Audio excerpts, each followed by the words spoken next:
जय हिंद दोस्तों, स्वागत है परीक्षा प्रहरी में। आज हम देखेंगे बिहार जीके का संपूर्ण वीडियो। अगर आप बिहार के किसी भी एग्जाम की तैयारी कर रहे हैं तो इस वीडियो अंत तक जरूर देखें, फायदा अवश्य चलिए मिलेगा। शुरू करते हैं। तो चलिए पहली कड़ी से ही शुरू करते हैं। इस क्षेत्र का नाम बिहार, ये कैसे पड़ा? ये हमेशा से एक जिज्ञासा का विषय रहा है। देखिए, स्रोतों के अनुसार इसकी जड़ें हमें 12वीं सदी में मिलती हैं। 12वीं सदी में? जी, उस समय ये क्षेत्र बौद्ध धर्म का एक बहुत बड़ा केंद्र था और यहाँ बौद्ध मठों यानी विहारों की, आप कह सकते हैं, भरमार थी। अच्छा। बौद्ध भिक्षुओं के रहने और प्रार्थना करने की इन जगहों को विहार कहा जाता था और इसी विहार शब्द से समय के साथ इस पूरे प्रदेश का नाम बिहार पड़ गया। ये सच में दिलचस्प है कि कैसे एक धार्मिक सांस्कृतिक पहचान पूरे राज्य के नाम का आधार बन गई। तो ये तो हुई नाम की बात। अब जरा इसके भूगोल को समझते हैं। भारत के नक्शे पर बिहार कहाँ स्थित है और इसके निर्देशांक क्या हैं? बिहार भारत के उत्तर पूर्व भाग में स्थित एक भू-आबद्ध राज्य है। भू-आबद्ध मतलब लैंडलॉक्ड? जी, यानी इसकी कोई सीमा समुद्र से नहीं लगती। अगर हम इसके तकनीकी निर्देशांकों की बात करें तो इसका अक्षांशीय विस्तार है 24 डिग्री 20 मिनट 10 सेकंड नॉर्थ से 27 डिग्री 31 मिनट 15 सेकंड नॉर्थ तक। ठीक है। और देशांतरीय विस्तार है 83 डिग्री 19 मिनट 50 सेकंड ईस्ट से 88 डिग्री 17 मिनट 40 सेकंड ईस्ट तक। ये तो हुए सटीक आंकड़े। पर एक आम इंसान के लिए या परीक्षा की तैयारी कर रहे छात्रों के लिए इन नंबर्स का मतलब क्या है? क्या ये निर्देशांक बिहार की जलवायु या भौगोलिक स्थिति में कुछ खास बताते हैं? हाँ, बिल्कुल बताते हैं।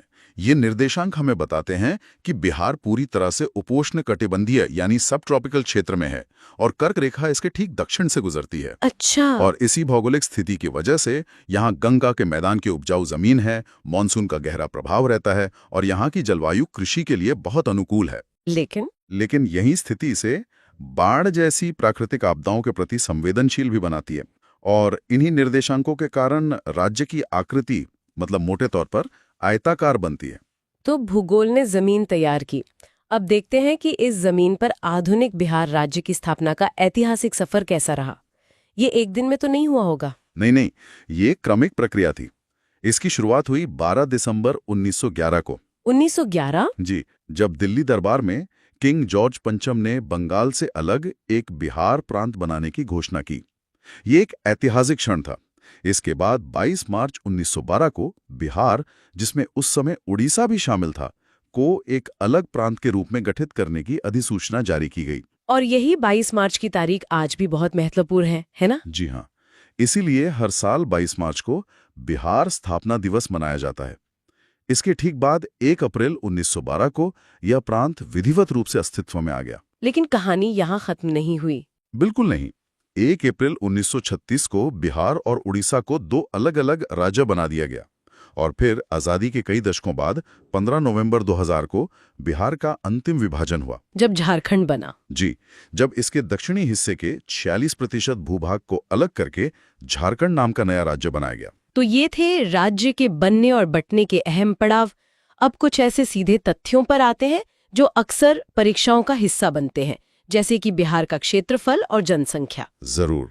बिहार का कुल क्षेत्रफल है 94,163 वर्ग किलोमीटर। 94,163? जी, ये आंकड़ा भारत के कुल क्षेत्रफल का 2.86% है। इस हिसाब से बिहार क्षेत्रफल के अनुसार भारत का 12वां सबसे बड़ा राज्य है। ठीक है, क्षेत्रफल में 12वें नंबर पर, लेकिन जब हम आबादी की बात करते हैं तो कहानी पूरी तरह बदल जाती है। बिल्कुल सही। 2011 की जनगणना के अनुसार बिहार की कुल जनसंख्या थी 10,40,99,452। 10 करोड़ से भी ज्यादा? हाँ, और ये भारत की कुल आबादी का 8.60% है। और इस विशाल जनसंख्या के साथ बिहार उत्तर प्रदेश और महाराष्ट्र के बाद भारत का तीसरा सबसे अधिक आबादी वाला राज्य है। तो क्षेत्रफल के हिसाब से 12वें नंबर पर, लेकिन आबादी में तीसरे पर। इसका सीधा मतलब तो ये हुआ कि जमीन उतनी नहीं है पर लोग बहुत ज्यादा है। इस उच्च जनसंख्या घनत्व का राज्य पर क्या असर पड़ता है? यही बिहार की सबसे बड़ी सामाजिक और आर्थिक वास्तविकताओं में से एक है। यहाँ प्रति वर्ग किलोमीटर औसतन 1,106 लोग रहते हैं, जो राष्ट्रीय औसत से लगभग 3 गुना है। 3 गुना? जी, इसका सीधा असर भूमि, जल, रोजगार के अवसर, शहरीकरण और सरकारी योजनाओं के वितरण पर पड़ता है। ये एक बड़ी चुनौती भी है और एक बड़ी ताकत भी, अगर मानव संसाधन का सही उपयोग किया जाए। बहुत महत्वपूर्ण बिंदु है ये। अब राज्य के भौतिक आयामों की बात करें तो इसकी लंबाई चौड़ाई कितनी है? अगर हम उत्तर से दक्षिण की ओर देखें तो बिहार की लंबाई है 345 किलोमीटर। और पूर्व से पश्चिम? और पूर्व से पश्चिम की चौड़ाई ज्यादा है, ये है 483 किलोमीटर। समुद्र तल से इसकी औसत ऊंचाई लगभग 173 फीट यानी 53 मीटर है। और वर्षा? यहाँ औसत वार्षिक वर्षा 112 सेंटीमीटर होती है। तो ये थी राज्य के भौतिक आयाम जो इसकी जमीन और जलवायु को परिभाषित करते हैं। लेकिन इस जमीन पर रहने वाले 10 करोड़ से ज्यादा लोगों का शासन कैसे चलता है? इसके लिए हमें बिहार के प्रशासनिक ढांचे को समझना होगा। सही कहा। किसी भी बड़े राज्य को सुचारू रूप से चलाने के लिए उसे छोटी छोटी इकाइयों में बांटा जाता है। बिहार में सबसे बड़ी प्रशासनिक इकाई है प्रमंडल यानी डिवीजन, जिनकी संख्या 9 है। 9 प्रमंडल? जी, और हर प्रमंडल के अंदर कई जिले यानी डिस्ट्रिक्ट्स आते हैं। और बिहार में कुल 38 जिले हैं, जिनमें सबसे नया यानी 38वां जिला अरवल है। जिलों के नीचे भी तो इकाइयां होती होंगी। हाँ, जिलों को अनुमंडल यानी सब डिवीजन में बांटा गया है, जिनकी संख्या 101 है। फिर आते हैं 534 प्रखंड सह अंचल। अच्छा। और सबसे जमीनी स्तर पर 8067 पंचायतें हैं, जो ग्रामीण शासन की रीढ़ हैं। शहरी क्षेत्रों के लिए अलग व्यवस्था है, जिसमें 19 नगर निगम, 88 नगर परिषद और 154 नगर पंचायतें हैं। दिलचस्प बात है कि नगर निगमों की संख्या भी बढ़ रही है। जैसे हाल ही में 19वां नगर निगम सहरसा को बनाया गया। जी, ये दिखाता है कि राज्य में प्रशासनिक जरूरतें बढ़ रही हैं और छोटे शहरों का शहरीकरण तेजी से हो रहा है। यहाँ एक और बारीक जानकारी है जो ध्यान देने योग्य है। प्रशासनिक तौर पर तो 38 जिले हैं। हाँ, लेकिन पुलिस व्यवस्था के नजरिए से 40 पुलिस जिले हैं। बघा और नवगछिया, जो प्रशासनिक जिले नहीं हैं, उन्हें कानून व्यवस्था के लिए अलग पुलिस जिला बनाया गया है। ओहो, ये एक महत्वपूर्ण अंतर है। अब प्रशासन से आगे बढ़कर विधायिका की बात करते हैं। बिहार में कानून बनाने की प्रक्रिया कैसी है? बिहार का विधानमंडल द्विसदनीय है, बाइकैमरल। द्विसदनीय? आसान शब्दों में कहें तो 2 सदन। जी हाँ, बिल्कुल। यहाँ 2 सदन हैं, विधानसभा और विधान परिषद, ठीक वैसे ही जैसे केंद्र में लोकसभा और राज्यसभा होती हैं। और सीटें कितनी हैं? विधानसभा में 243 सीटें हैं, जबकि विधान परिषद में 75 सीटें हैं। और राष्ट्रीय स्तर पर यानी संसद में बिहार का प्रतिनिधित्व कितना है? लोकसभा के लिए बिहार से 40 सांसद चुने जाते हैं और राज्यसभा के लिए 16 सांसद। और इन सीटों में समाज के वंचित वर्गों के लिए आरक्षण की भी व्यवस्था है, जो एक महत्वपूर्ण पहलू है। जी बिल्कुल। आरक्षण के आंकड़े क्या कहते हैं? हाँ, वही बताइए। राज्य की विधानसभा की 243 सीटों में से कुल 40 सीटें आरक्षित हैं।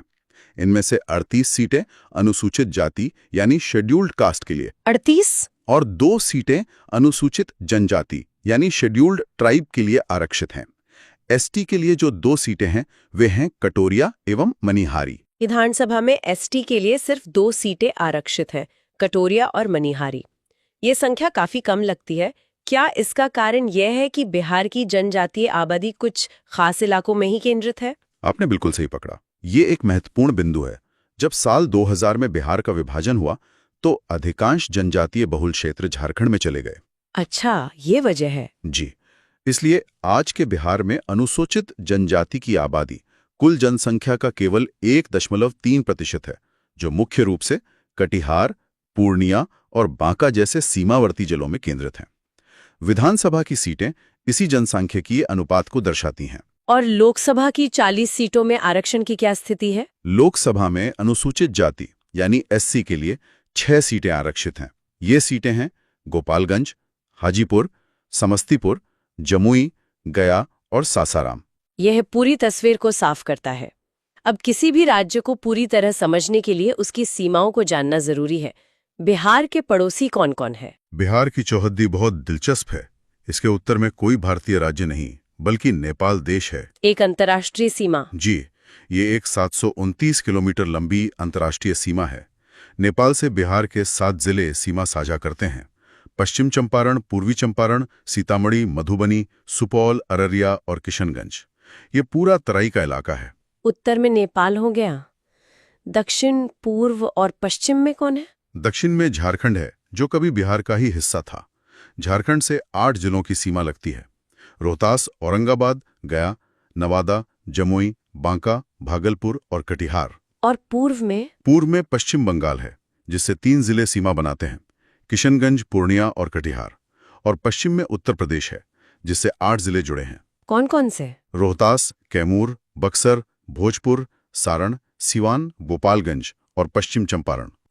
यहाँ ये ध्यान देना रोचक है कि कटिहार जिला पूर्व में पश्चिम बंगाल और दक्षिण में झारखंड दोनों से सीमा साझा करता है। इसी तरह रोहतास पश्चिम में उत्तर प्रदेश और दक्षिण में झारखंड दोनों को छूता है। निश्चित रूप से ये सीमावर्ती जिले अक्सर मिलीजुली संस्कृति वाले होते हैं।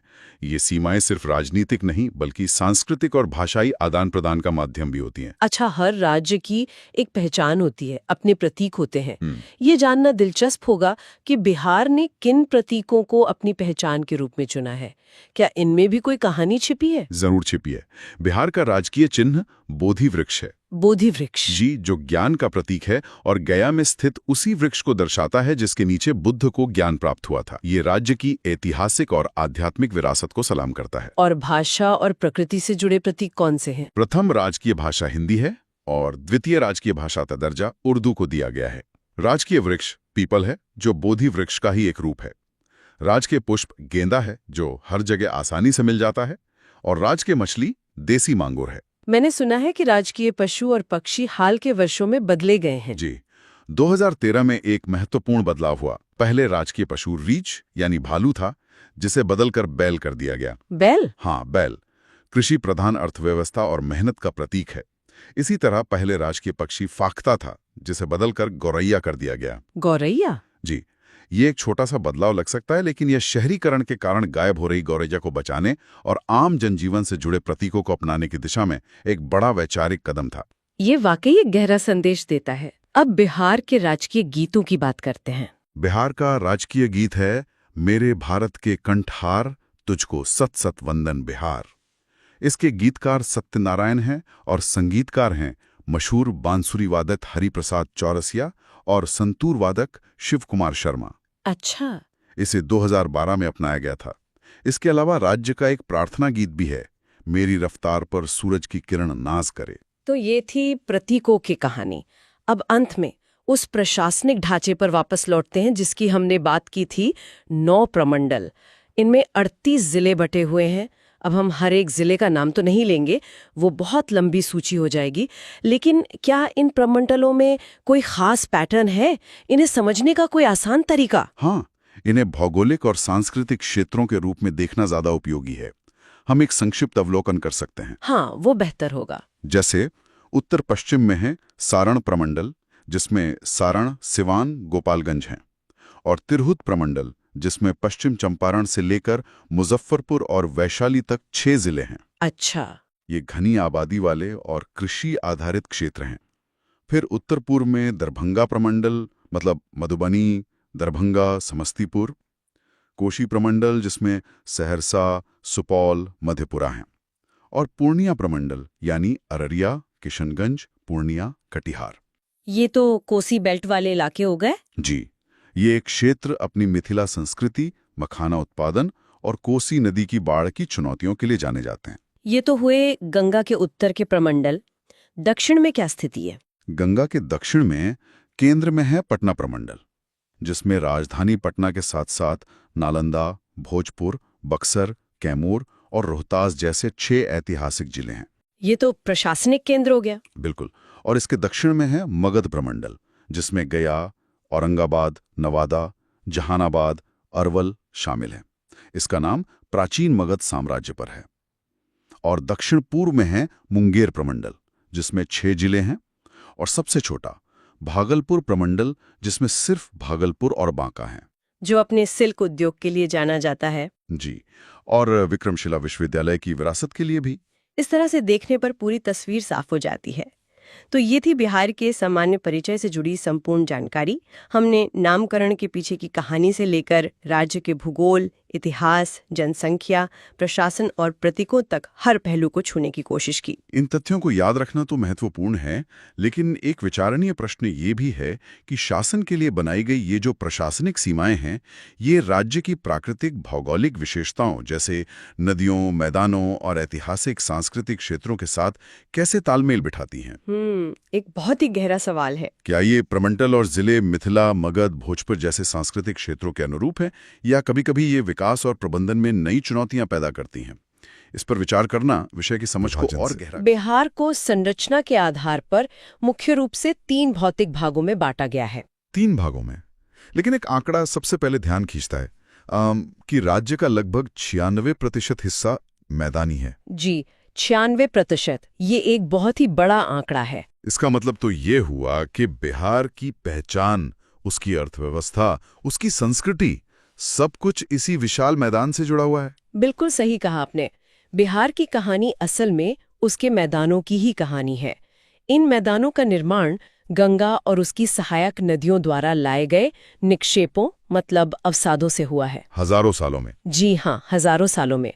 लेकिन इस विशाल मैदान के अलावा 2 और हिस्से हैं जो बिहार के भूगोल को पूरा करते हैं। तो चलिए सबसे पहले उस हिस्से की बात करते हैं जो मैदानी नहीं है। शुरुआत करते हैं उत्तर पश्चिम से। राज्य के बिल्कुल उत्तर पश्चिम कोने में हमें पर्वतीय या तराई क्षेत्र मिलता है। ये पश्चिम चंपारण जिले में है ना? हाँ, मुख्य रूप से पश्चिम चंपारण में। और ये असल में हिमालय की जो शिवालिक श्रेणी है उसी का एक हिस्सा है। अच्छा, और इसका क्षेत्रफल भी बहुत ज्यादा नहीं है, लगभग 932 वर्ग किलोमीटर। जी, लेकिन दिलचस्प बात यह है कि इस छोटे से हिस्से को भी 3 उपवर्गों में विभाजित किया गया है। 3 उपवर्ग? वो कौन कौन से हैं? सबसे पहला है सोमेश्वर श्रेणी। ये त्रिवेणी संगम पर नेपाल और बिहार के बीच एक तरह से सीमा बनाती है। और इसकी ऊंचाई है 874 मीटर। 874 मीटर, और यही बिहार की सबसे ऊंची चोटी भी है। अच्छा, और दूसरा उपवर्ग? वो है रामनगर दून। इसका विस्तार हरहा नदी घाटी में है और इसकी अधिकतम ऊंचाई 240 मीटर है। और इन दोनों के बीच में जो घाटी है उसे दून घाटी कहते हैं। ये सोमेश्वर श्रेणी और रामनगर दून के बीच स्थित है। इसे हरहा नदी की घाटी भी कहा जाता है। समझ गया। तो ये तो हुई पहाड़ों की बात। अब वापस आते हैं उस 96% हिस्से पर, यानी बिहार के विशाल मैदान पर। हाँ, इस विशाल मैदानी क्षेत्र को भी गंगा नदी ठीक बीच से 2 भागों में बांटती है। उत्तरी गंगा का मैदान और दक्षिणी गंगा का मैदान। जी, पहले बात करते हैं उत्तरी गंगा के मैदान की। ये गंगा के उत्तर से लेकर नेपाल की सीमा तक फैला हुआ है। और इसकी ढाल उत्तर से दक्षिण की ओर है। हाँ, और उत्तर पश्चिम से दक्षिण पूर्व की ओर भी। इसमें 3 प्रमुख दोआब हैं। दोआब मतलब 2 नदियों के बीच की जमीन? बिल्कुल। पहला है घाघरा गंडक दोआब, दूसरा गंडक कोसी दोआब और तीसरा कोसी महानंदा दोआब। और इस इलाके की कुछ और भी खासियतें हैं, जैसे दियारा प्रदेश और चौर या मन। जी, चौर या मन असल में गोखुर झीलें होते हैं। जब नदी अपना रास्ता बदलती है तो पुराने रास्ते में पानी जमा हो जाता है। और इसी वजह से यहाँ अक्सर बाढ़ की विभीषिका भी देखने को मिलती है। हाँ, ये क्षेत्र बाढ़ से बहुत ज्यादा प्रभावित रहता है। ठीक है, और अब गंगा के दक्षिण वाले मैदान की बात करते हैं। दक्षिण गंगा का मैदान गंगा के दक्षिण और दक्षिणी पठारी क्षेत्र के बीच में है। ये उत्तरी मैदान की तुलना में थोड़ा छोटा है। और इसे भी 3 उपवर्गों में बांटा गया है। जी, गंगा सोन दोआब, मगध का मैदान और अंग का मैदान। इस क्षेत्र की एक खास विशेषता का जिक्र है, टाल। ये क्या होता है? ये बहुत दिलचस्प है। नदी के तटबंध से लगे हुए जो दक्षिण की ओर गहरे क्षेत्र होते हैं उन्हें टाल कहा जाता है। अच्छा। नवादा, गया और राजगीर में फैली हैं। जी, और ये बिहार का सबसे प्राचीन पहाड़ी क्षेत्र है। और दूसरी हैं विंध्य चट्टानें। हाँ, ये कैमूर और रोहतास में पाई जाती हैं। ये दूसरा सबसे प्राचीन क्षेत्र है। और ये सीमेंट उद्योग और चूना पत्थर के लिए प्रसिद्ध है। बिल्कुल। तो हमने देखा कि बिहार में उत्तर में पहाड़ हैं, दक्षिण में पठार और बीच में एक विशाल मैदान। जाहिर है इस विविध भौगोलिक संरचना का यहाँ की जलवायु पर भी असर पड़ता होगा। आपने बिल्कुल सही नब्ज पकड़ी है। बिहार की जलवायु को उपोष्ण कटिबंधीय या मानसूनी प्रकार की कहा जाता है। और अगर हम कोपेन के जलवायु वर्गीकरण को देखें तो तो ये विविधता और भी साफ हो जाती है। कोपिन के अनुसार उत्तरी बिहार को CWG और दक्षिणी बिहार को AW के रूप में वर्गीकृत किया गया है। तो ये W, ये कोड सुनने में काफी तकनीकी लगते हैं। अगर इसे आम भाषा में समझें तो इनका क्या मतलब हुआ? सरल शब्दों में CWG का मतलब है एक ऐसा मानसूनी मौसम जहां सर्दियां सूखी होती हैं, जो उत्तरी मैदानों के लिए सटीक है। वहीं AW एक तरह से उष्ण कटिबंधीय सवाना जलवायु को दिखाता है, जो दक्षिणी पठारी क्षेत्रों के लिए ज्यादा उपयुक्त है। समझ गया। और बिहार में ऋतुओं का चक्र कैसा रहता है? यहाँ मुख्य रूप से 3 ऋतुएं अनुभव की जाती हैं। मार्च से मध्य जून तक ग्रीष्म ऋतु। इस दौरान गर्म हवाएं चलती हैं, जिन्हें लू कहते हैं। जी, और गया राज्य का सबसे गर्म स्थान है, जहां तापमान 47 डिग्री सेल्सियस तक पहुंच जाता है। 47 डिग्री सेल्सियस। और इसी मौसम में बंगाल की खाड़ी से आने वाले चक्रवात को नार्वेस्टर या काल वैशाखी कहा जाता है। हाँ, जो अचानक तेज बारिश और हवा लाते हैं। इसके बाद आती है वर्षा ऋतु, जून मध्य से अक्टूबर मध्य तक। मानसून का प्रवेश मध्य जून में होता है और यहाँ भी हमें भौगोलिक विविधता दिखती है। राज्य में सबसे ज्यादा वर्षा किशनगंज में होती है 205 सेंटीमीटर, और सबसे कम औरंगाबाद में 101 सेंटीमीटर। और बिहार की औसत वार्षिक वर्षा 112 सेंटीमीटर है। जी, 112 सेंटीमीटर। और फिर आती है शीत ऋतु, मध्य अक्टूबर से फरवरी तक। दिसंबर जनवरी सबसे ठंडे महीने होते हैं। और दिलचस्प बात यह है कि गया सबसे गर्म जिला होने के साथ साथ सबसे ठंडा जिला भी है। ये कैसे संभव है? ये महाद्वीपीयता के कारण है। समुद्र से दूरी ज्यादा होने की वजह से जमीन गर्मियों में बहुत गर्म और सर्दियों में बहुत ठंडी हो जाती है। अच्छा। और इस मौसम में होने वाली हल्की वर्षा रबी की फसल के लिए बहुत लाभदायक होती है। हाँ, खासकर गेहूं के लिए। और कृषि के दृष्टिकोण से बिहार को 3 कृषि जलवायु क्षेत्रों में भी बांटा गया है। जी, 3 जोन में। जोन 1 उत्तर पश्चिमी क्षेत्र है, जिसमें 13 जिले आते हैं। जोन 2 उत्तर पूर्वी क्षेत्र, इसमें 8 जिले हैं। और ये सर्वाधिक वर्षा वाला क्षेत्र भी है। बिल्कुल। तो यहाँ जूट, धान और चाय की खेती होती होगी। बिल्कुल। और तीसरा है जोन 3 यानी दक्षिणी क्षेत्र। इसे भी आगे जोन 3A और जोन 3B में बांटा गया है। हाँ, यहाँ बांगर मिट्टी पाई जाती है और गेहूं, दाल, चना प्रमुख फसलें हैं। तो हमने जमीन और मौसम को समझ लिया। अब बात करते हैं बिहार की जीवन रेखा की। यहाँ की नदियां यानी अपवाह तंत्र। बिहार की नदियों को उनके स्रोत के आधार पर 2 मुख्य वर्गों में बांटा जा सकता है। और मुझे लगता है यहाँ भी उत्तर और दक्षिण की कहानी अलग अलग होगी। बिल्कुल। पहला वर्ग है हिमालयी नदियां। ये सदानीरा होती हैं, यानी इनमें वर्ष भर जल रहता है। और इनका प्रवाह उत्तर से दक्षिण की ओर होता है। जी, ये बड़े डेल्टा बनाती हैं और अक्सर अपना मार्ग बदलती हैं, जैसे गंगा, गंडक और विशेषकर कोसी। और दूसरा वर्ग है पठारी नदियां। ये वर्षा पर आधारित होती हैं, गर्मियों में लगभग सूख जाती हैं। इनका प्रवाह दक्षिण से उत्तर की ओर होता है।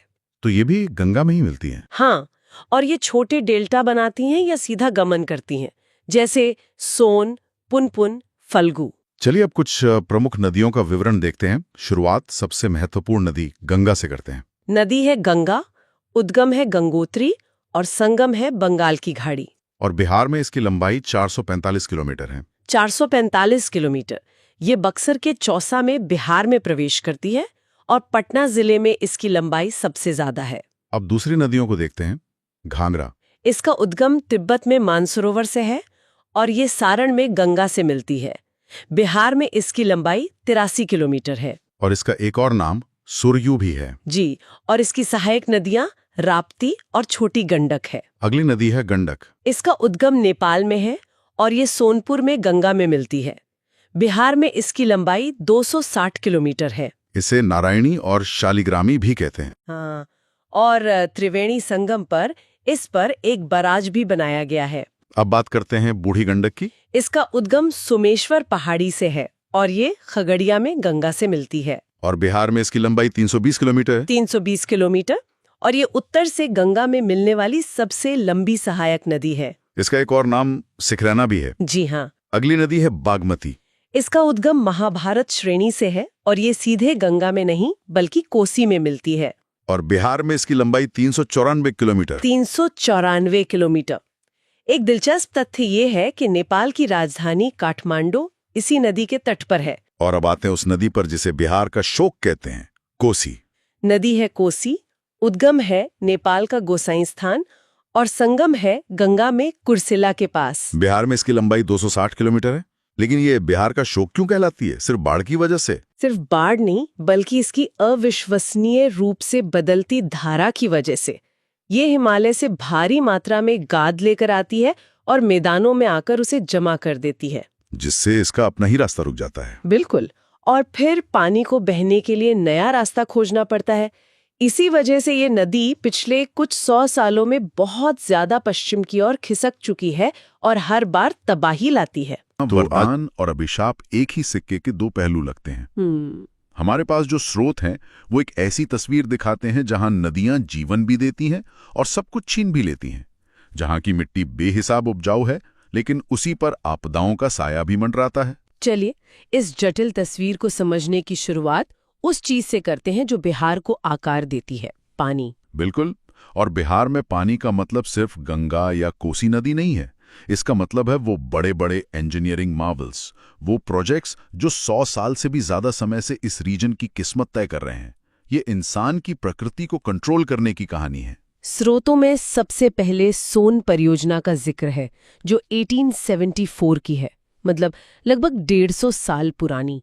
ये बात अपने आप में हैरान करती है। हाँ, लेकिन जब हम सुनते हैं कि 150 साल पुरानी सोन परियोजना आज भी काम कर रही है, तो मन में ये सवाल भी उठता है, क्या ये वाकई आज के हिसाब से रेलेवेंट है या ये सिर्फ एक पुरानी कम कुशल व्यवस्था है जिसे हम किसी तरह खींच रहे हैं? बहुत अच्छा सवाल है। देखिए, सोन परियोजना सिर्फ एक बांध और नहरों का नेटवर्क नहीं है, ये एक इकोनॉमिक इंजन था। इसी की वजह से तत्कालीन शाहाबाद का इलाका, जो आज रोहतास और कैमूर है, बिहार का चावल का कटोरा बना। अच्छा। तो इसकी रेलेवेंस तो आज भी है। लेकिन हाँ, आपकी बात सही है कि पुरानी इंफ्रास्ट्रक्चर की अपनी चैलेंजेस होती हैं, पर ये परियोजनाएं उस दौर की सोच को दिखाती हैं कि प्रकृति को बांधकर ही समृद्धि लाई जा सकती है। और इसके बाद गंडक और कोसी परियोजनाएं आईं, जो नेपाल के साथ मिलकर बनाई गईं। हाँ, और यहीं पर कहानी थोड़ी और कॉम्प्लेक्स हो जाती है।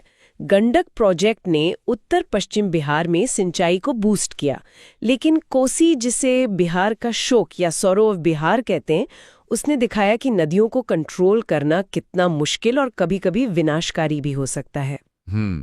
1954 में हनुमान नगर में बांध तो बना, लेकिन कोसी अपना रास्ता बदलने के लिए कुख्यात है। ये प्रोजेक्ट्स सिर्फ सिंचाई नहीं, बल्कि इंटरनेशनल डिप्लोमेसी और इकोलॉजिकल चैलेंजेस की भी कहानी कहते हैं। प्रोजेक्ट से हटकर बिहार में प्राकृतिक जल स्रोत भी तो हैं, जैसे झरने और झीलें। बिल्कुल, और यहाँ भी विविधता देखने को मिलती है। नवादा में ककोलत जैसा खूबसूरत झरना है, तो रोहतास में बिहार का सबसे ऊंचा दुर्गावती जलप्रपात।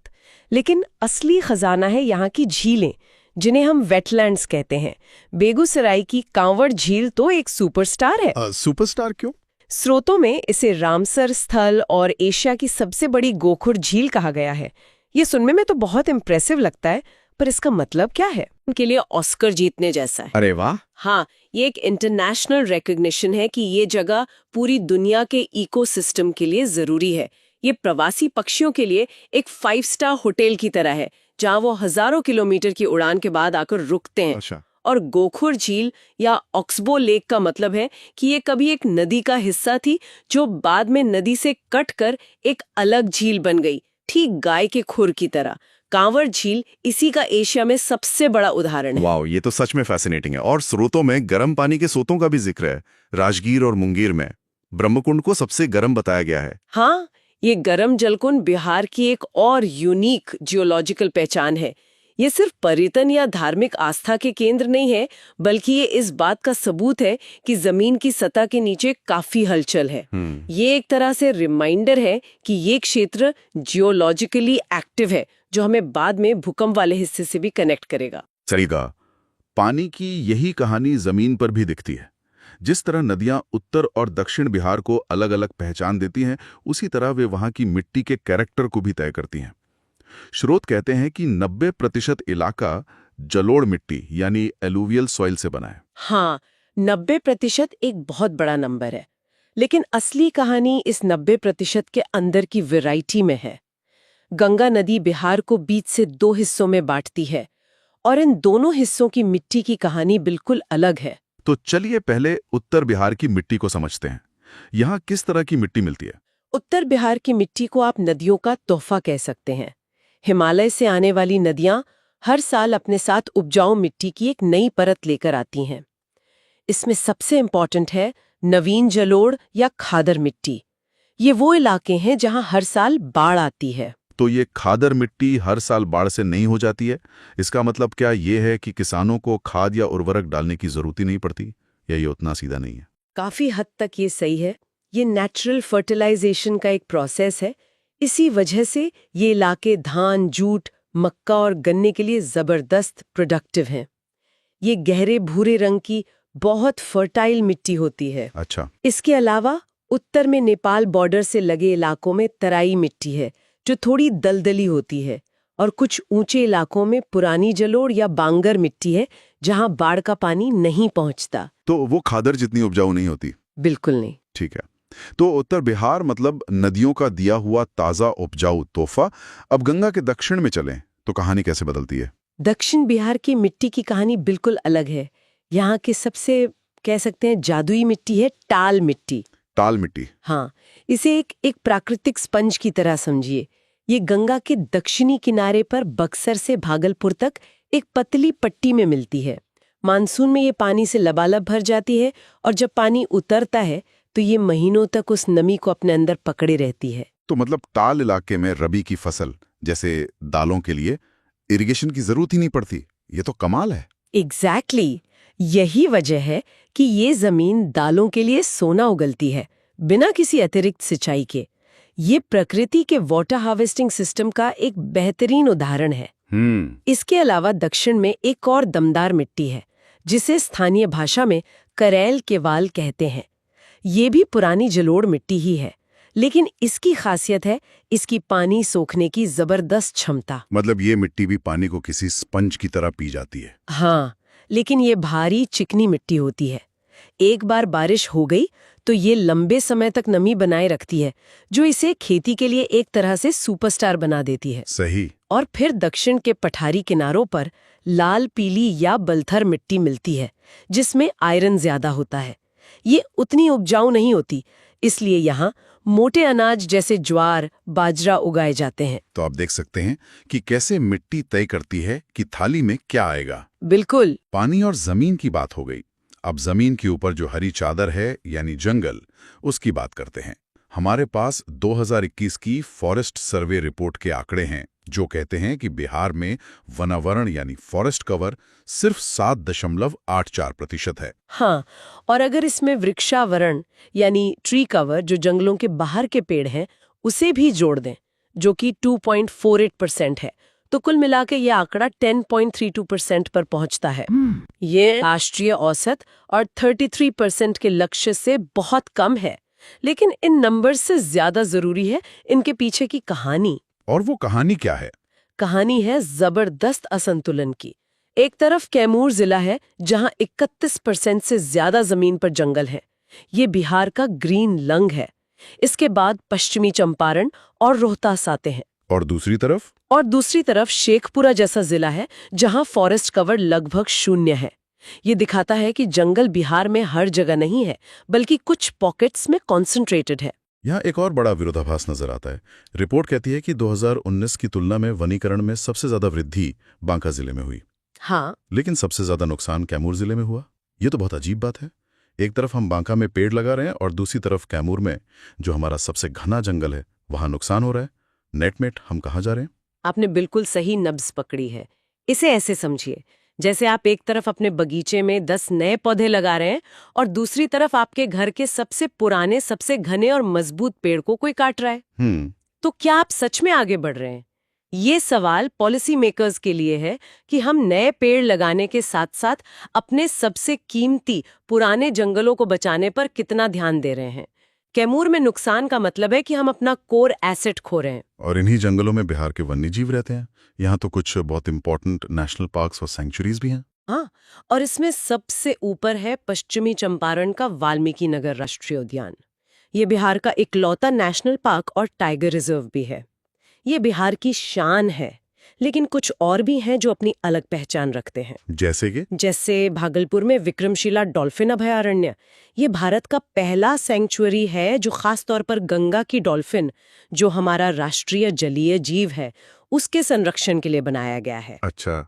फिर पटना का संजय गांधी जैविक उद्यान है, जो सिर्फ एक चिड़ियाघर नहीं है बल्कि गैंडों के प्रजनन के लिए दुनिया के सबसे सफल केंद्रों में से एक बन गया है। और क्षेत्रफल के हिसाब से देखें तो कैमूर अभयारण्य राज्य का सबसे बड़ा प्रोटेक्टेड एरिया है। तो हमने उपजाऊ मिट्टी, नदियों और जंगलों की बात की, लेकिन कहानी का दूसरा पहलू यानी अभिशाप वाला हिस्सा अब आता है, प्राकृतिक आपदाएं।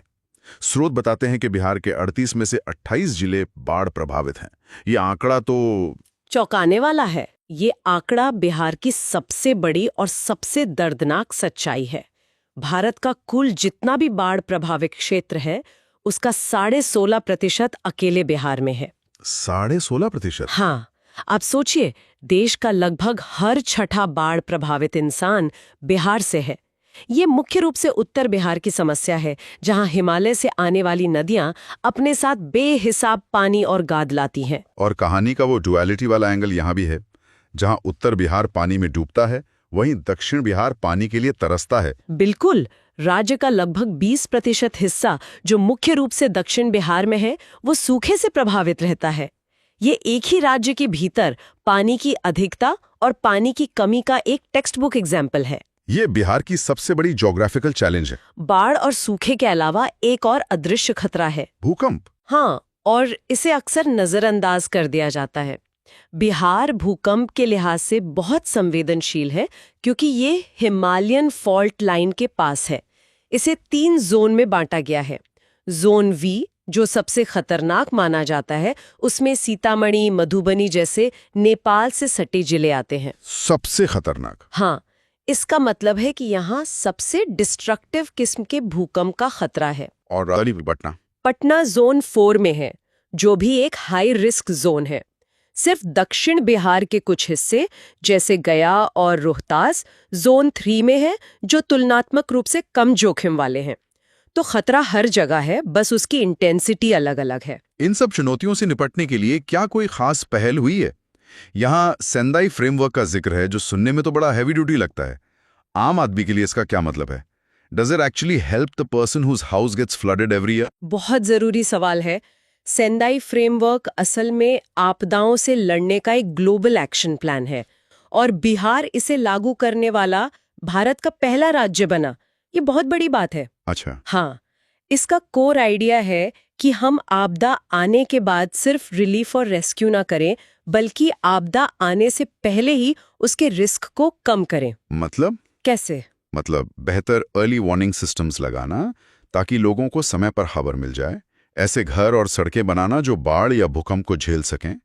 कम्युनिटी को ट्रेन करना कि आपदा के समय क्या करना है। ये माइंडसेट में एक शिफ्ट है, रिएक्शन से प्रो एक्शन की तरफ। और हाँ, ये उस आखिरी आदमी तक पहुंचने की कोशिश है जिसका घर हर साल डूबता है, ताकि उसका नुकसान कम से कम। की कृषि पर ध्यान केंद्रित करते हैं। ये स्रोत बताते हैं कि बिहार मूल रूप से एक मैदानी राज्य है। हाँ, जिसका लगभग 96% भूभाग मैदानी है। और ये मैदानी भूगोल सीधे तौर पर यहाँ की अर्थव्यवस्था को प्रभावित करता है। बिल्कुल। लगभग 70% आबादी अपनी आजीविका के लिए कृषि और उससे जुड़े क्षेत्रों पर ही निर्भर है। ये एक बहुत बहुत बड़ा आंकड़ा है। 70%। और अगर हम जीएसडीपी में इसके योगदान को देखें तो 2020-21 के आंकड़ों के अनुसार ये 19.2% था। जी, 19.2%। अब भूमि उपयोग के आंकड़ों पर आते हैं। ये काफी दिलचस्प हैं। शुद्ध बुआई क्षेत्र मतलब नेट सोन एरिया 54.2% है। इसका मतलब है कि आधी से ज्यादा जमीन पर सीधे तौर पर खेती होती है। हाँ। और इसके विपरीत कुल अकृष्य भूमि यानी जिस पर खेती नहीं होती, वो 45.8% है। और सकल फसल क्षेत्र 72.97 लाख हेक्टेयर है। और फसल सघनता या जिसे क्रॉपिंग इंटेंसिटी कहते हैं, वो 144% है। 144%। यहाँ पर यह समझना दिलचस्प है कि 144% की फसल सघनता का मतलब क्या है। इसका मतलब है कि एक ही खेत पर साल में एक से अधिक फसलें उगाई जा रही हैं। जी, जो भूमि के बहुत गहन उपयोग को दर्शाता है। चलिए अब फसलों के वर्गीकरण को देखते हैं। स्रोतों में 3 मुख्य फसल मौसमों का उल्लेख है। हाँ, राबी, खरीफ और जायद। पहला है राबी, जो अक्टूबर नवंबर से मार्च अप्रैल तक चलता है। इसमें गेहूं, चना, सरसों, मटर, आलू और जौ जैसी फसलें शामिल हैं। दूसरा है खरीफ, जून जुलाई से नवंबर दिसंबर तक। ये बेसिकली मॉनसून का मौसम है।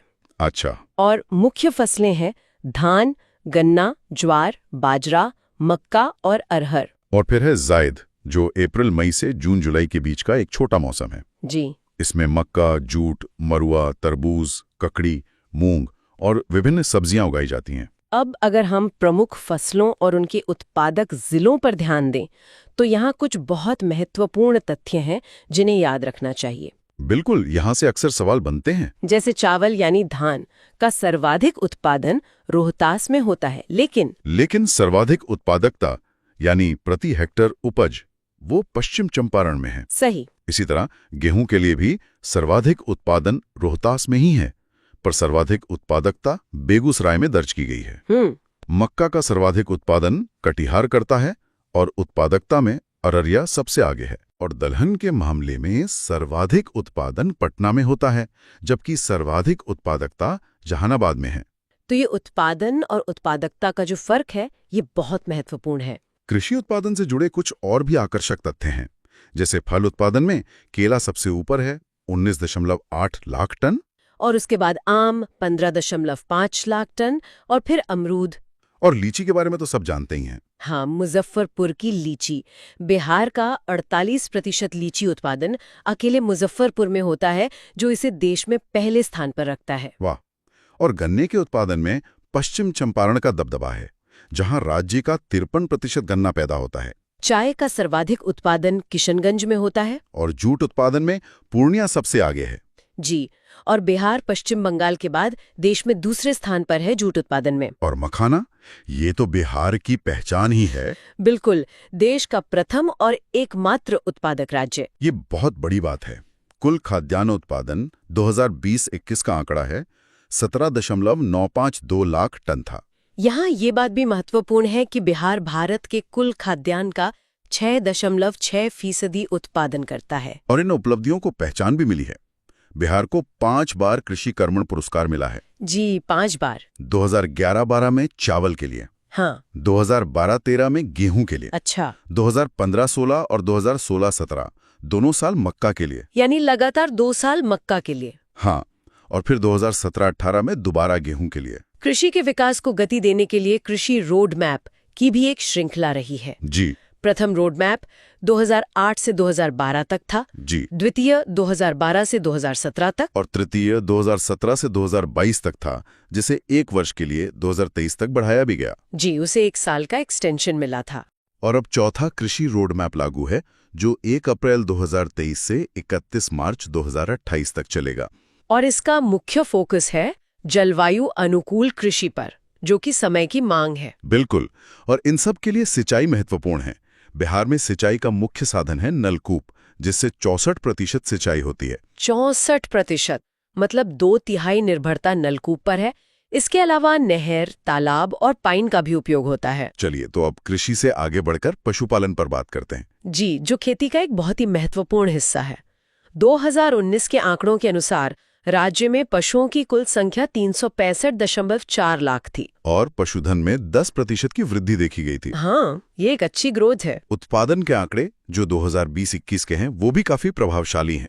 दुग्ध उत्पादन 115.01 लाख टन, अंडा उत्पादन 301.32 करोड़, मछली उत्पादन 6.83 लाख टन, और मांस का उत्पादन 3.85 लाख टन रहा। अगर हम जिलों के हिसाब से देखें तो कुछ अग्रणी जिले हैं। जी, इसमें भी एक तरह का क्षेत्रीय वितरण दिखता है।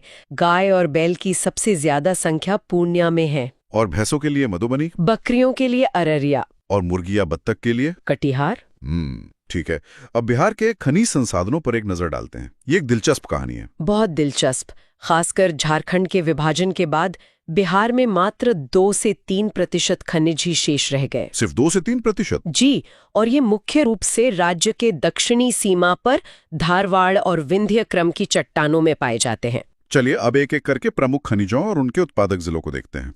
पहला है चूना पत्थर। ये रोहतास की पहाड़ी और कैमूर में मिलता है। इसकी मुख्य विशेषता यह है कि ये सीमेंट उद्योग का कच्चा माल है। इसके बाद है पाइराइट। पाइराइट तो बिहार की एक तरह से मोनोपोली है। ये रोहतास के अमझौर में पाया जाता है। और इसमें फैसिनेटिंग बात यह है कि भारत के कुल पाइराइट भंडार का 95% बिहार में है। 95%।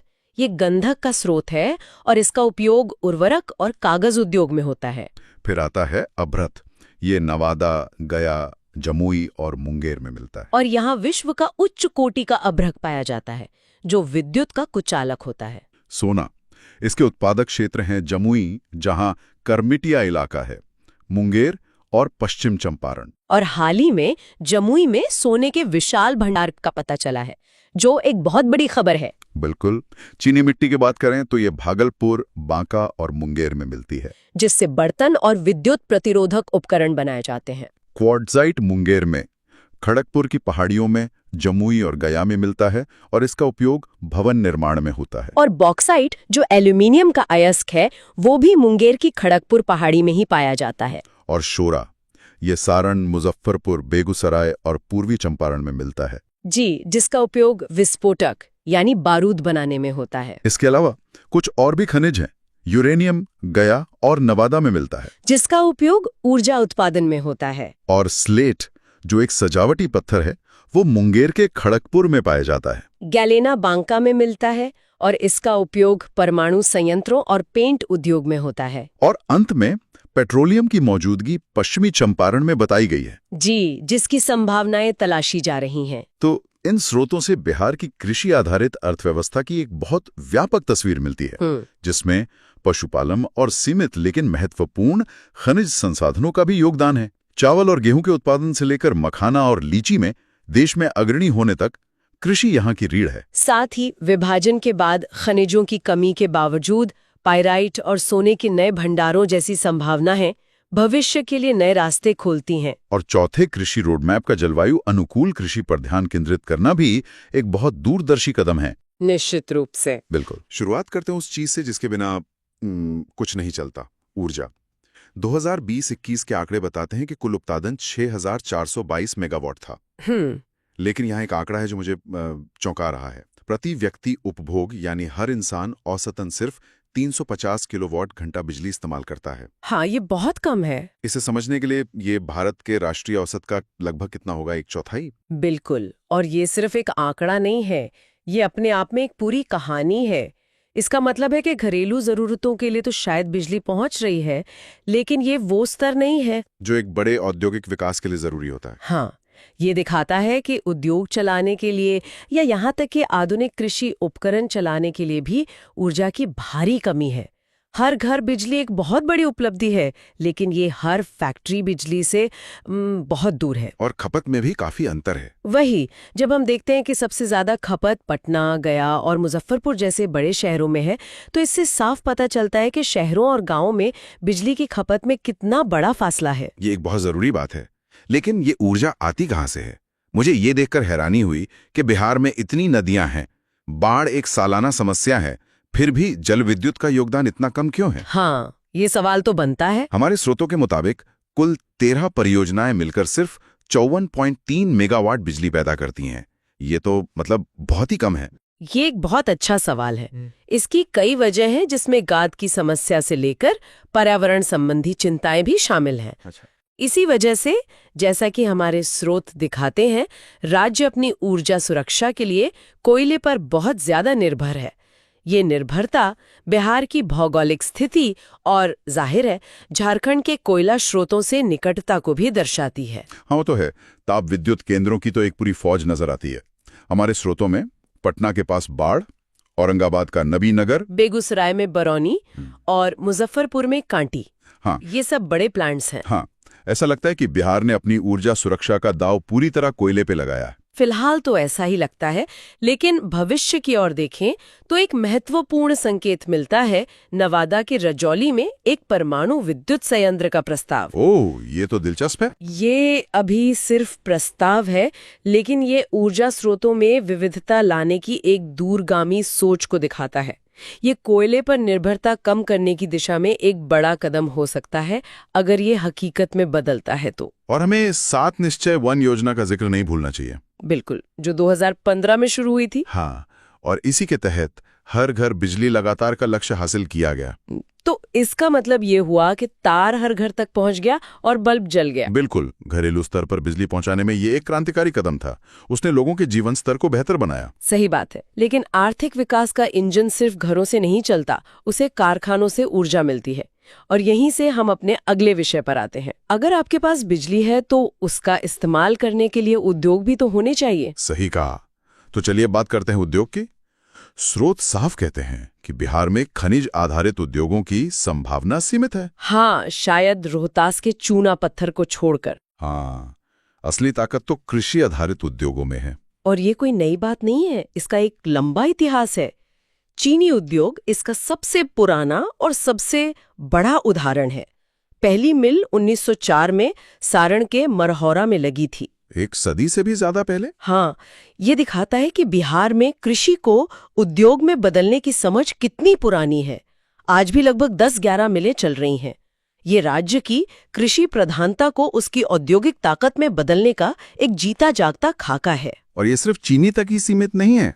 जूट को देखिए। हाँ, जूट उद्योग पूर्णिया, कटिहार, दरभंगा। बिल्कुल, और पूर्णिया के मरांगा में तो एक जूट पार्क भी है। और रेशम, भागलपुर को तो सिल्क सिटी या रेशम सिटी ही कहा जाता है। और कमाल की बात यह है कि वहां मलबरी, तसर और अंडी तीनों तरह के रेशम का उत्पादन होता है। ये तो बहुत खास बात है। अगर हम इसे बड़ी तस्वीर से जोड़कर देखें तो ये एक विकेंद्रीकृत यानी डिसेंट्रलाइज्ड औद्योगिक मॉडल को दिखाता है।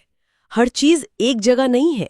अच्छा, मतलब अलग अलग इलाकों की अपनी खासियत है। हाँ, तसर रेशम आपको बांका और मुंगेर में मिलेगा, तो अंडी रेशम मुजफ्फरपुर और बेगूसराय में।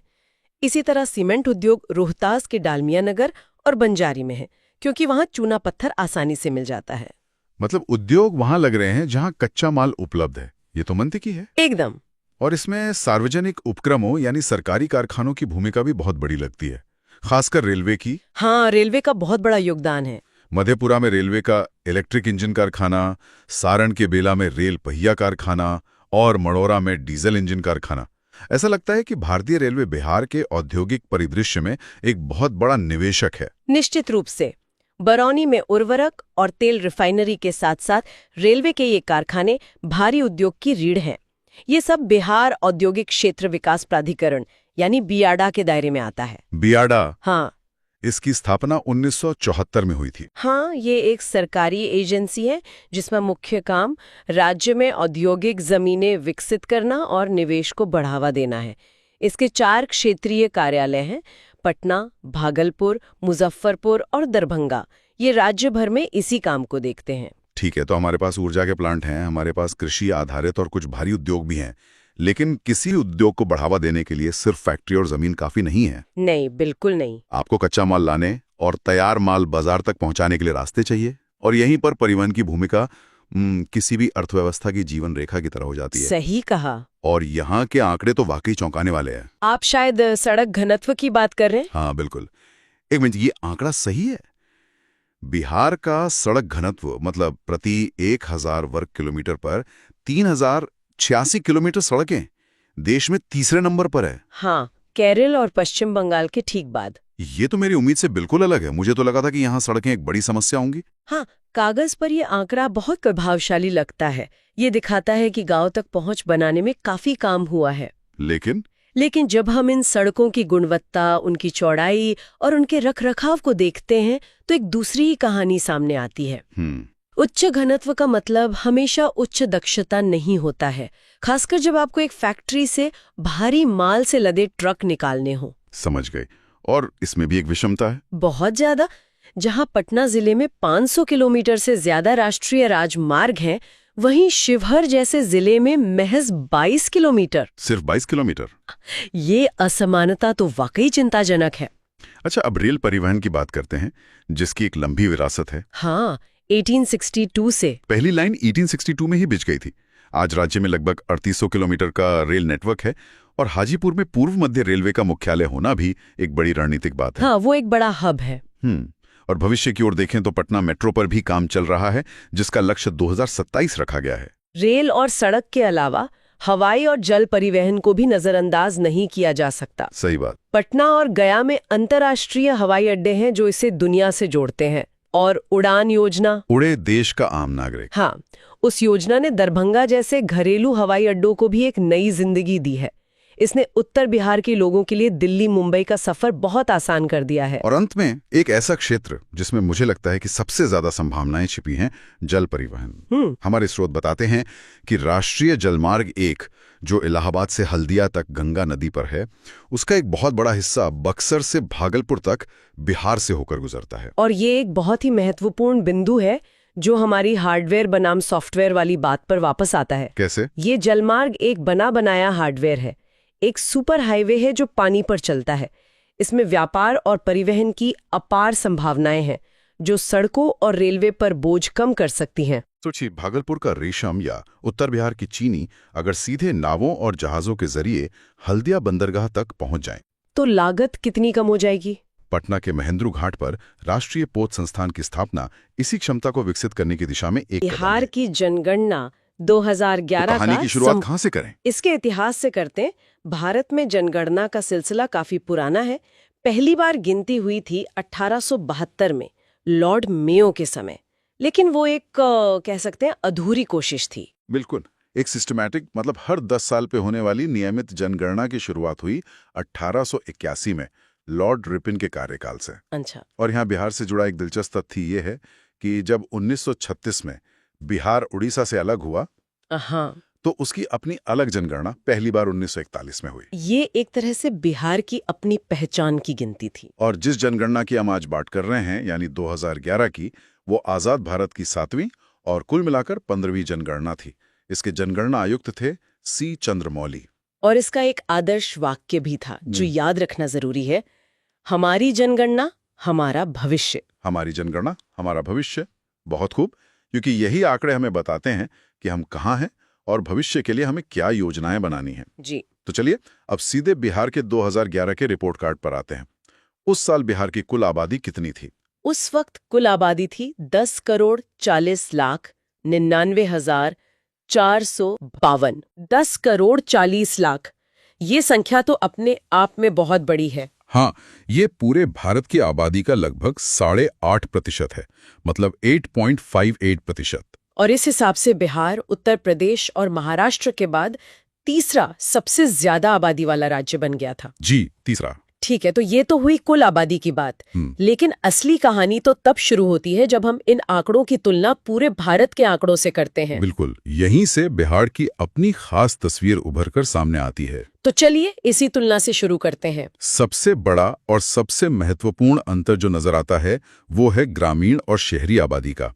2011 में बिहार की लगभग 89% आबादी गांव में रहती थी। 89%? 88.7%? ये तो बहुत ही ज्यादा है।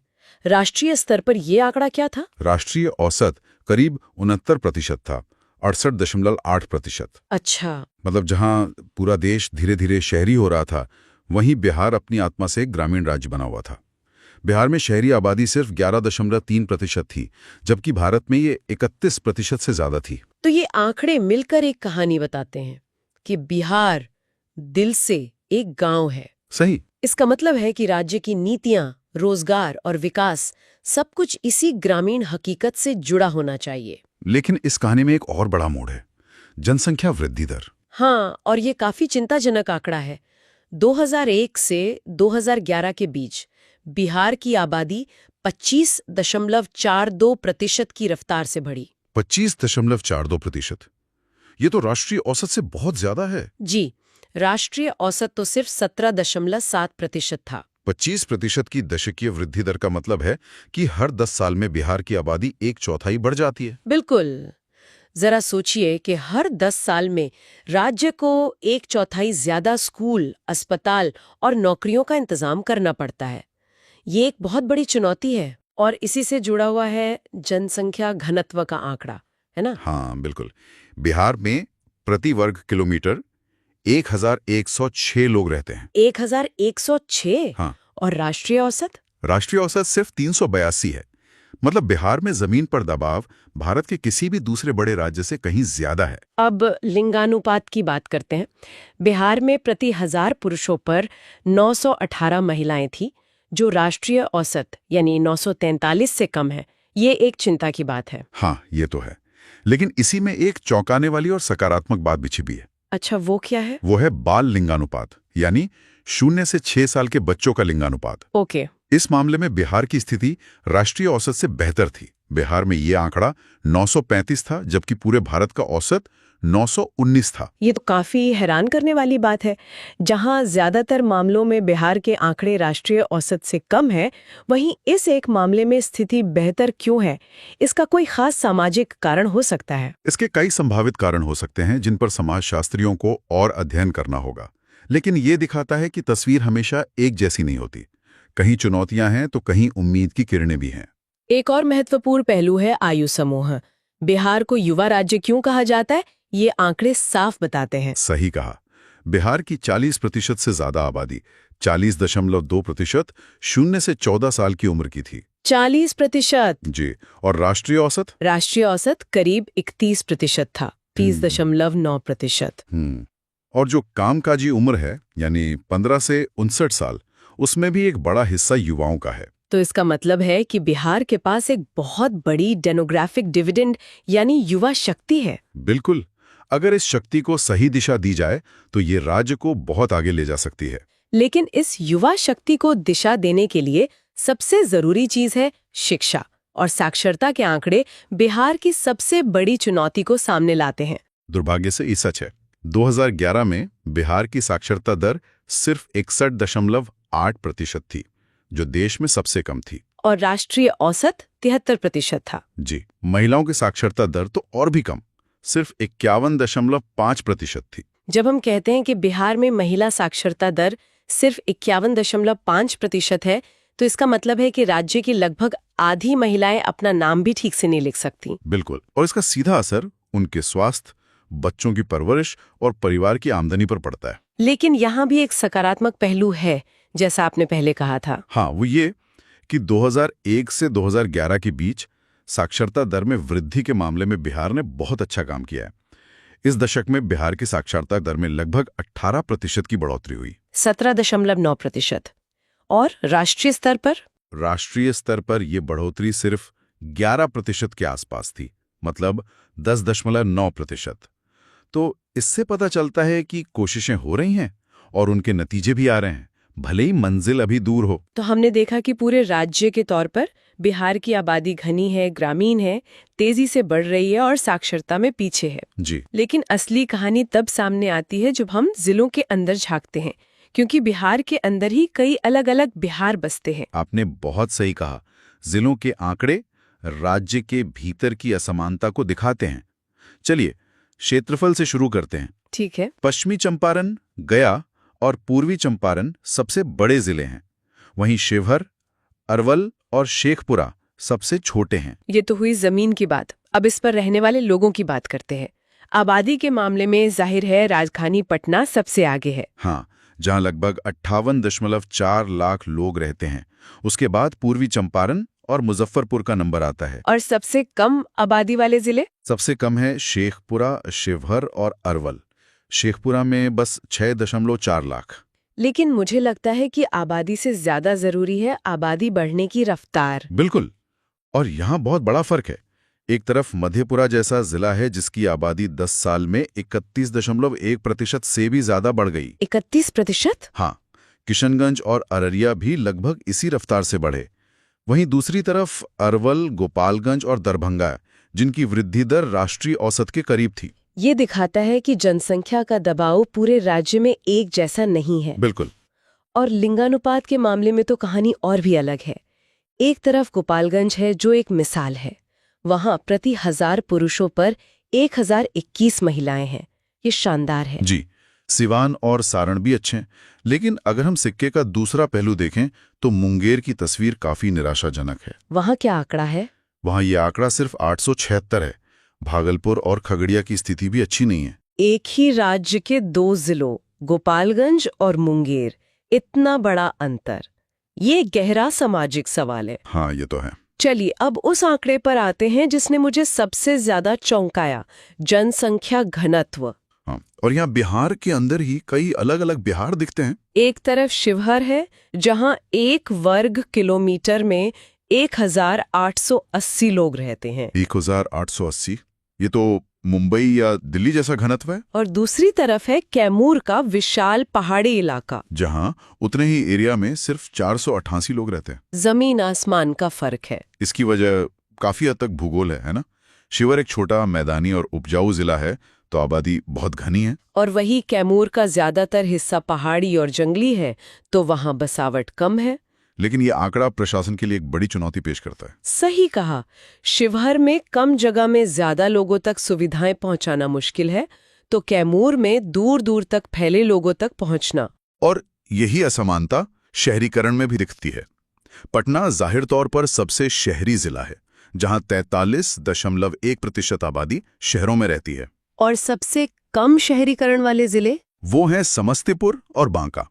वहां सिर्फ 3.5% लोग शहरों में रहते हैं। बस 3.5%? जी, ये दिखाता है कि विकास और रोजगार के अवसर कुछ ही केंद्रों में सिमटे हुए हैं। अब वापस साक्षरता पर आते हैं, क्योंकि जिलों के बीच का फर्क यहीं सबसे ज्यादा दुखद और स्पष्ट दिखता है। हाँ, एक तरफ रोहतास है, जिसकी साक्षरता दर 73.4% है, जो राष्ट्रीय औसत के बराबर है। पटना और भोजपुर भी बेहतर स्थिति में है। लेकिन दूसरी तरफ है पूर्णिया, जहां की साक्षरता दर सिर्फ 51.1% है। सीतामढ़ी और कटिहार की हालत भी लगभग वैसी ही है। रोहतास और पूर्णिया के बीच ये 22% का फासला सिर्फ एक आंकड़ा नहीं है, ये अवसरों का फासला है, भविष्य का फासला है। क्या इसमें कोई भौगोलिक पैटर्न भी दिखता है? इसमें एक बहुत साफ पैटर्न है। ज्यादातर बेहतर प्रदर्शन करने वाले जिले जैसे रोहतास, पटना, भोजपुर, ये सब गंगा के दक्षिण में हैं। अच्छा। ये इलाका ऐतिहासिक रूप से ज्यादा स्थिर और संपन्न रहा है। वहीं पूर्णिया, सीतामढ़ी, कटिहार जैसे कम साक्षरता वाले जिले उत्तर में हैं, सीमांचल के इलाके में। ये तो वही क्षेत्र है जो हर साल बाढ़ की तबाही झेलता है। बिल्कुल। जब हर साल लोगों के सामने घर और जान बचाने की चुनौती हो, तो पढ़ाई लिखाई प्राथमिकता में पीछे छूट ही जाती है। और ये अंतर महिलाओं की साक्षरता में और भी ज्यादा गहरा हो जाता होगा। हाँ, रोहतास में जहां 63% महिलाएं साक्षर हैं, वहीं सहरसा में यह आंकड़ा सिर्फ 41.7% पर सिमट जाता है। अंत में अनुसूचित जाति और जनजाति की आबादी के वितरण को भी देखना जरूरी है। ठीक है। गया, नवादा और औरंगाबाद जैसे दक्षिण मध्य बिहार के जिलों में अनुसूचित जाति की आबादी का प्रतिशत सबसे ज्यादा है। गया में तो ये 30.39% से भी ऊपर है। और सबसे कम प्रतिशत किशनगंज, कटिहार जैसे सीमांचल के जिलों में है। और अनुसूचित जनजाति की आबादी मुख्य रूप से पश्चिमी चंपारण के तराई वाले इलाकों और दक्षिण पूर्व के कुछ जिलों जैसे कटिहार और जमुई में केंद्रित है। बाकी बिहार में उनकी उपस्थिति न के बराबर है। तो इन सब आंकड़ों का, इन तमाम नंबरों का क्या मतलब निकलता है? अगर हमें 2011 के बिहार को कुछ शब्दों में बयां करना हो तो वो क्या होंगे? मेरे हिसाब से 2011 का बिहार एक विरोधाभासों का राज्य था। एक ऐसा राज्य जिसकी आबादी बहुत घनी और बहुत युवा है, जो एक बड़ी ताकत हो सकती है। लेकिन तो चलिए शुरुआत बिहार के इकलौते राष्ट्रीय उद्यान से करते हैं, वाल्मीकि नगर राष्ट्रीय उद्यान। जी, यह पश्चिमी चंपारण में स्थित है और ये तो बिहार का एकमात्र नेशनल पार्क है। हाँ, और यही इसकी पहली खासियत है। लेकिन सिर्फ यही नहीं, ये बिहार का एकमात्र टाइगर रिजर्व भी है। यहाँ बाघों यानी पैंथेरा टाइग्रिस प्रजाति के संरक्षण पर खास ध्यान दिया जाता है। अच्छा, तो ये नेशनल पार्क भी है और टाइगर रिजर्व भी। जी। इन दोनों दर्जों में कोई खास फर्क होता है क्या?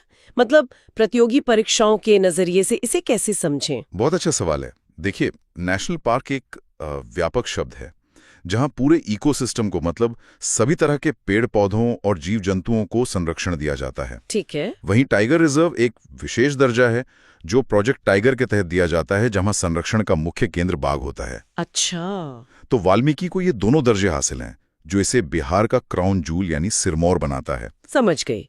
तो इसकी स्थापना का सफर कैसा रहा? मुझे लगता है तारीखें एग्जाम्स के लिए काफी जरूरी होंगी। बिल्कुल जरूरी है। इसकी कहानी 1978 से शुरू होती है। 1978? जी, जब इसे एक वन्य जीव अभयारण्य बनाया गया था। फिर आया 1990 का साल, जो भारत में संरक्षण के लिए एक बड़ा मोड़ था। इसी साल इसे नेशनल पार्क और टाइगर रिजर्व दोनों घोषित किया गया। 1990 में? हाँ। और फिर 11 मार्च 1994 को प्रोजेक्ट टाइगर के तहत इसकी आधिकारिक अधिसूचना जारी हुई। ठीक है, तो एक टाइगर रिजर्व तो हमारे पास वाल्मीकि हो गया, लेकिन मैंने सुना है कि कैमूर को लेकर भी कोई बड़ी डेवलपमेंट हो रही है। क्या उसे भी टाइगर रिजर्व बनाने की बात चल रही है? हाँ, और ये बिहार के वन्यजीव संरक्षण के लिए एक बहुत बड़ी खबर है।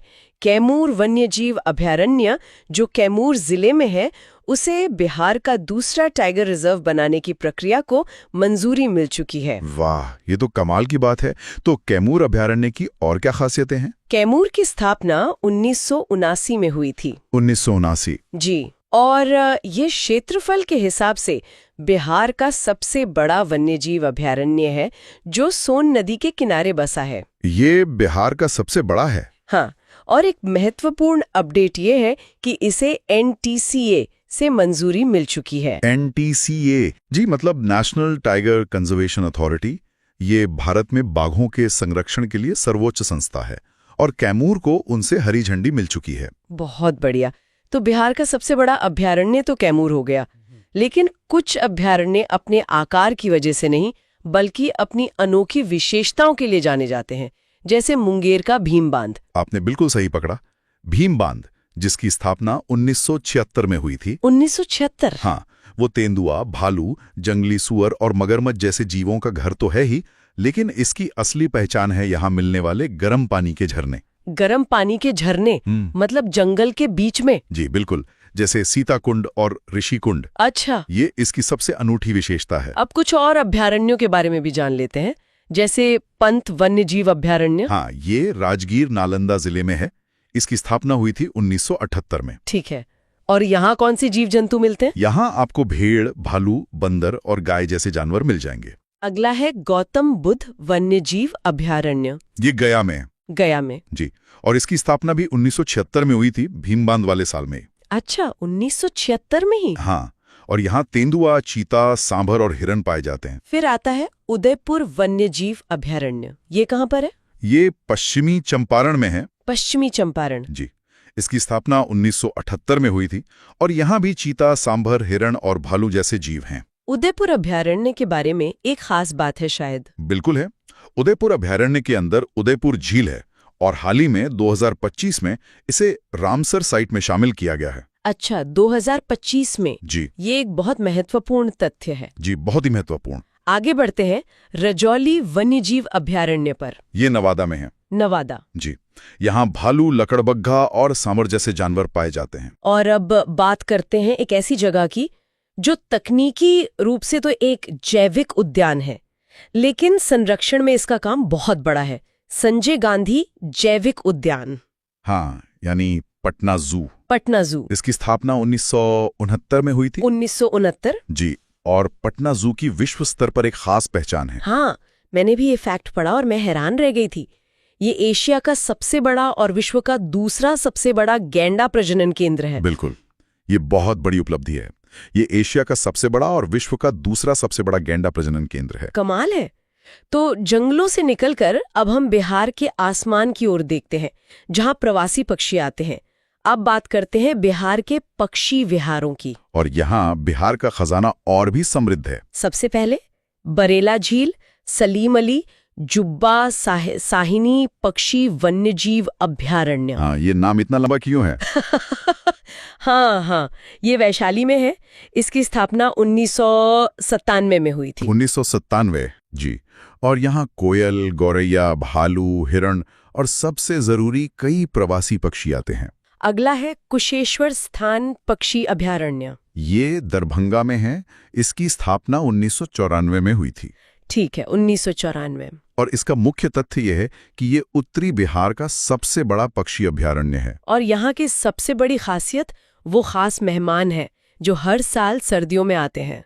Siberian crane. बिल्कुल, हर साल अक्टूबर में यहाँ साइबेरियन क्रेन आते हैं, हजारों किलोमीटर की उड़ान भरकर। अब चलते हैं जमुई, जहां हाल ही में संरक्षण की दुनिया में एक बड़ी हलचल हुई है। यहाँ नागी डैम और नकटी डैम नाम की 2 जगहें हैं। हाँ, और ये दोनों ही बिहार के लिए हाल की सबसे बड़ी संरक्षण सफलताओं में से एक हैं। नागी डैम पक्षी अभयारण्य और नकटी डैम पक्षी विहार दोनों जमुई में हैं। और इनकी स्थापना दोनों की स्थापना एक ही साल में हुई थी, 1987 में। 1987। जी, और यहाँ आपको कोयल, मैना, तोता, गौरैया जैसे पक्षी मिल जाएंगे। लेकिन जो सबसे बड़ा अपडेट है वो है इनका विशेष दर्जा। हाँ, साल 2024 इनके लिए ऐतिहासिक बन गया, जब इन दोनों को, नागी डैम और नकटी डैम, दोनों को एक साथ रामसर साइट का दर्जा दिया गया। एक ही जिले के 2 स्थलों को एक साथ, ये तो बहुत बड़ी बात है। बहुत बड़ी बात है। अब बात करते हैं बिहार के पहले सामुदायिक रिजर्व की। गोगाबिल पक्षी अभयारण्य, ये कहाँ पर है? ये कटिहार में है, गोगाबिल झील पर। और इसका खास तथ्य यही है कि ये बिहार का पहला कम्युनिटी रिजर्व एरिया है। जी बिल्कुल, ये बिहार का पहला सामुदायिक रिजर्व क्षेत्र है। और इसे कुछ और दर्जे भी मिले हैं। हाँ, इसे 2004 में IBA यानी इम्पोर्टेंट बर्ड एरिया घोषित किया गया था। IBA। और नवंबर 2025 में इसे रामसर साइट भी घोषित किया गया है। तो बिहार में अब कई रामसर साइट्स हो गई हैं, लेकिन इस कहानी की शुरुआत कहाँ से हुई थी? बिहार का पहला वेटलैंड जिसे ये सम्मान मिला, वो है बेगूसराय की कावड़ झील। कावड़ झील। जी, कावड़ झील पक्षी अभयारण्य। इसकी स्थापना 1989 में हुई थी। 1989। और साल 2020 में इसे बिहार की पहली रामसर साइट घोषित किया गया। अच्छा, 2020 में? हाँ, और ये भारत का 39वां रामसर साइट बना। 39वां?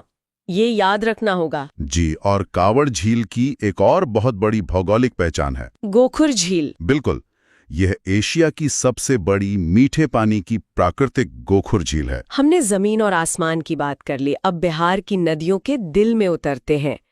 यहाँ भारत का राष्ट्रीय जलीय जीव भी रहता है। आप बात कर रहे हैं विक्रमशिला गांगेय डॉल्फिन अभयारण्य की। जी। ये भागलपुर में गंगा नदी के किनारे है और इसे 1990-91 में बनाया गया था। ठीक है, 1990-91। और डॉल्फिन से जुड़े कुछ तथ्य परीक्षाओं में अक्सर पूछे जाते हैं। जैसे कि राष्ट्रीय दर्जा। हाँ, डॉल्फिन को 2009 में राष्ट्रीय जलीय जीव घोषित किया गया। 2009 में, जी। और इसका एक और नाम है सूस। सूस। वो क्यों? क्योंकि जब ये सांस लेती हैं तो एक सूस जैसी ही आवाज होती है। अच्छा। और एक बहुत ही रोचक बात यह है कि गंगा डॉल्फिन अंधी होती हैं। अंधी होती हैं? फिर ये शिकार किसे करती हैं? ये इकोलोकेशन का उपयोग करती हैं, मतलब पराश्रव्य तरंगों का। अविश्वसनीय। ये स्तनधारी जीव हैं, मछलियां नहीं, इसीलिए सांस लेने के लिए पानी से बाहर आती हैं। और डॉल्फिन संरक्षण को लेकर क्या क्या काम हो रहा है? पटना में नेशनल डॉल्फिन रिसर्च सेंटर है और हर साल 5 अक्टूबर को वर्ल्ड डॉल्फिन डे मनाया जाता है। जनसंख्या के मामले में इनकी क्या स्थिति है? भारत में सबसे अधिक डॉल्फिन उत्तर प्रदेश में है और बिहार का स्थान दूसरा है। और वो कौन शख्स हैं जिन्हें भारत का डॉल्फिन मैन कहा जाता है? रविंद्र कुमार सिन्हा।